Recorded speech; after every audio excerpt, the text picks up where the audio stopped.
Hi everyone, I'm Jackie Mag. Welcome here sa aking tarot today. Ano po minsan sa year 2024 readings po para sa mga Sagittarius? Ito ay general reading lamang po ito at hindi po lahat makaresonate at be reminded po sa aking mga readings. Pawang gabay lamang po ito na nasa taas ng ating pagwala sa ating Panginoon at maraming salamat. Happy New Year po sa inyong lahat. Okay, ito po yung mga readings you guys. Okay, be patient ka raw itong this year.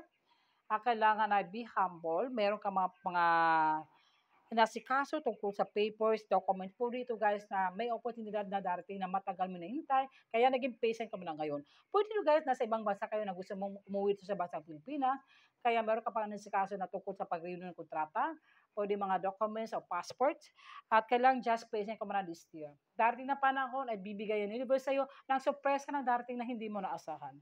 Okay, ito naman po the tarot card. Ano po mga mensahe sa mga Sagittarius? Patient ka lang daw this year. The Queen of Air, ikaw ay palaban din. Some of you, kayo mga single mom, o may mga family na nagkaroon ng paghiwalayan, pwede ito annulment o divorce. Meron kang ano sa kaso ng papers pala tungkol sa annulment, pwede ito divorce, some of you. Kailangan you have brilliant ideas, matalino ka. Maging wise ka sa anong mga desisyon mo. Be humorous daw. You are good with sense of humor for this year. Makisama at kailangan malawak yung pag-unawa mo sa kapwa mong tao. The Prince of Water, there's an offer, may tawag, message, biglaan ito. Pwede ito guys yung person mo. Mahal na mahal ka ng person mo. Ito ay nagme-message sa'yo. O pwede ito guys na darating na kusa ito ng person mo na hindi mo naasahan. Pwede ito right person mo ito guys. Ito naman daw, huwag ka na magdadalawang isip. Some of you, mga single person sa mga Sagittarius, man or woman, kung wala pa mga jowa. At huwag ka daw magdadalawang isip na pumasok ng mga relationship. Pag-isipan ito mabuti, kilalatin ito mabuti kung ito ay tataw ay para ba sa'yo.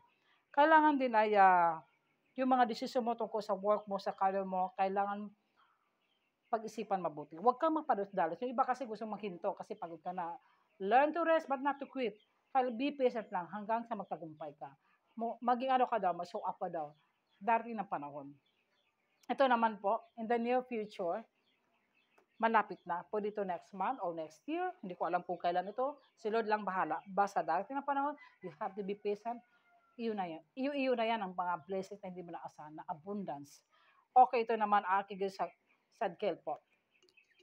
It is time to transmutation. Carry the violet flame. Okay, ito na yung panahon na lahat ng inikilis mo, ginawa mo, lahat yun. Yung pagsisikap mo, kayo ay ginagawa nating anghel, kayo ay panalangin, huwag makalimot pagdasal ng ating Panginoon. Magdasal lang po. Iyon lang po ang gusto sa ating Panginoon, lalo na sa ating English God Spirit. Thank you and bye.